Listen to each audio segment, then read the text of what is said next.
Yeah, the lens is there. My friend Buffman that. My friend Buffman that with the video we do, because both of us is looking in different directions, so you have to keep in mind it's there. Right. All right. So, Lyndon. So, guys, here's what. This is a public service announcement to all of our automotive sales professionals. Lyndon, you seem upset. Yes. What's wrong? You guys are not selling your cars properly.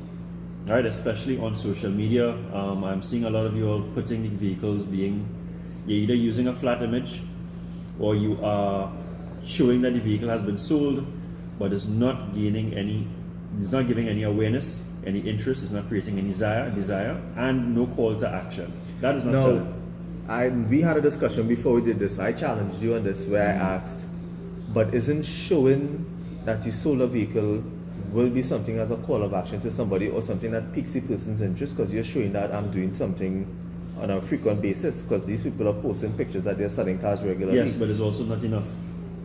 So so what you're saying is that what they're doing right now is not enough. No, it's not enough. Okay, understood now, right. Because of the fact that I can see someone has purchased the car.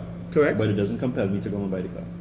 It doesn't tell me anything other than someone else just bought this Ford, or someone else just bought this Honda, or someone else just bought this Nissan, or someone else just bought this Suzuki. Because they don't add the context to it, because they don't say this person bought this vehicle specifically because of this feature. Right? So they're not delving into the actual reason why. Yeah. The thing is, what you guys are doing is that you all are underselling. Now, you may say, well, how is it Lyndon can come and tell us exactly as to what to do? I came from an industry of car sales before we had social media. Yeah. Right? So I'm not just saying this because I did it. We had to figure out ways as to how do we get people to come into the showroom, and there was no smartphone, there was internet, but it wasn't accessible to us because of course they didn't have the smartphone. Yeah, it wasn't like how it was back in our day. So what I would suggest is that you find something that is of interest about your vehicle, about your company, about your product, your service, something that lets people know. And you talk about that. Why is it you actually need 4 disc brakes on your vehicle?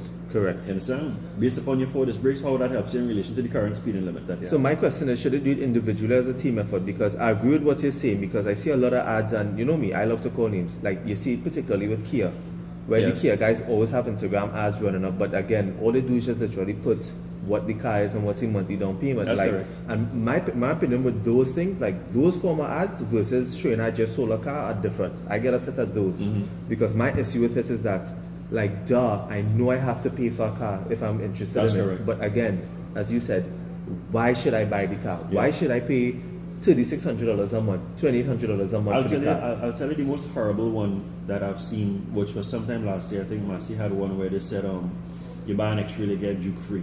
And I felt that was something like grocery store. I mean, I'm not trying to be bad, but that's not good. That like you shouldn't be doing that to say, well, buy one and you get a Juke half price or whatever it is. And I tell you, when I saw it, I literally was like, I don't understand. Yeah. I didn't see the call. I literally didn't see the call to action to say, oh, yes. I did not see that value at all. I don't know if we may be wrong. We're just giving our opinions, but I did not see that value at all. Yeah, no, there was no value in it. None.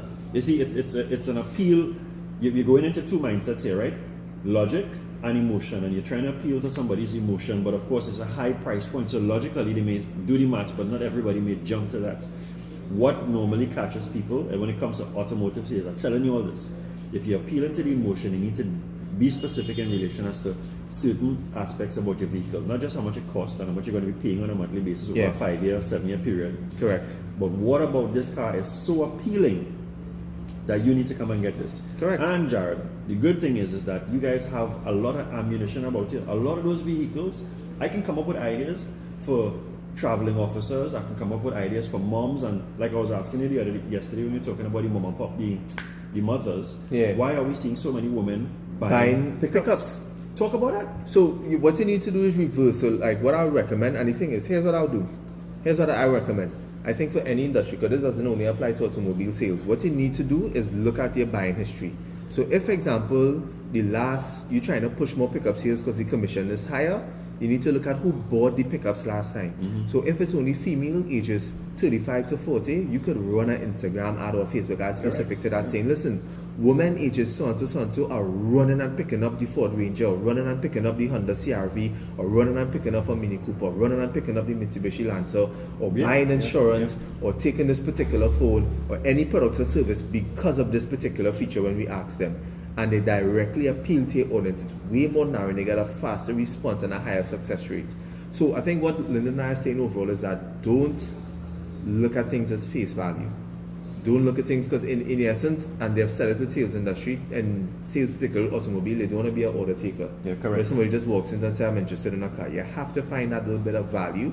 And what I'd recommend for companies too is that get it as a team effort. It shouldn't be everybody talking about different things, but it should be, for example, Lyndon, this week we're talking about 3 things. The team is going to talk about 3 things, and you just and we stick on focus those on these 3 things: the headlights, the brakes, the gas consumption. That's what we're going to talk about in our messages. So, and that again is where I talk about underselling, because as I said, from when I was doing car sales between 2003 2006 in the cars, and they were already fantastic. What I see now, there's so much more to talk about. Way but more. you guys are not. I'm not sure if you all may be afraid of the camera or whatever it is, but you guys are underselling your vehicles, and that's a big problem.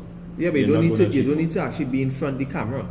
You can actually just record a video of the car. Yeah, and talk about it. So yeah, that's just our little small rant for today. We had a little discussion on it, but we keep seeing it happening in the industry, and it's something that we want to give you all encouragement to go beyond what you're doing right now. That's literally what we're saying. Don't just say just sell a car. correct. Say why the person bought the car. Make it interesting. Make the car appealing. Yeah, Yeah, cool. cool. Cheers as a profession. Peace.